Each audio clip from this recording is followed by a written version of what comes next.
Shalom, kita sebagai seorang pelayan Tuhan harus menjadi contoh, cerminan buat orang banyak, terutama jemaat-jemaat yang kita layani. Pada suatu hari saya diundang khotbah di salah satu gereja di Jakarta. Pada saat itu WL di lagu terakhir mempersilahkan saya untuk naik ke mimbar dan membagikan firman Tuhan. Pada saat saya membagikan firman Tuhan, WL singer, pemain musik itu duduknya di belakang. Dan saya melihat mereka ngobrol pada saat firman Tuhan disampaikan.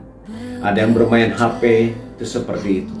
Nah, kita tahu bahwa firman Tuhan itu penting sekali untuk direnungkan, untuk didengar. Bukan hanya jemaat, tapi kita sebagai pelayan-pelayan Tuhan yang ada di mimbar patut mendengarkan firman Tuhan yang disampaikan oleh seorang hamba Tuhan, siapapun dia.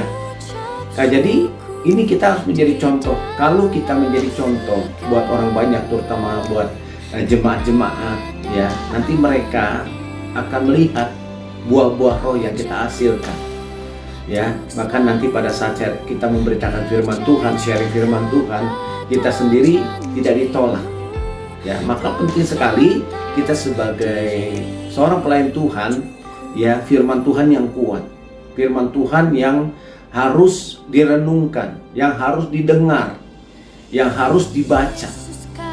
Ya, karena itu sumber dari kekuatan kita sebagai pelayan-pelayan Tuhan, baik untuk di mimbar, juga untuk sebagai pelayan penerima tamu, pemungut kolektan. Ini sama bobotnya, ya.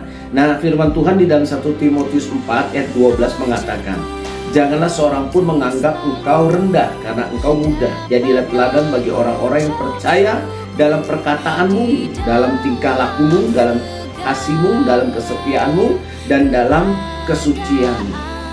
Ya, kalau kita dipilih sebagai seorang pelayan Tuhan, itu adalah anugerah. Melayani adalah satu kehormatan, bukan beban. Jadi kau jaga baik-baik sikapmu, hatimu. Ya, terutama kita harus benar-benar cermin untuk orang banyak. Bukan hanya di lingkungan, di dunia pelayanan yang kita layani, tapi di lingkungan keluarga, juga di lingkungan tempat kita bekerja. Salam pemulihan dan selamat. Tuhan Yesus memberkati.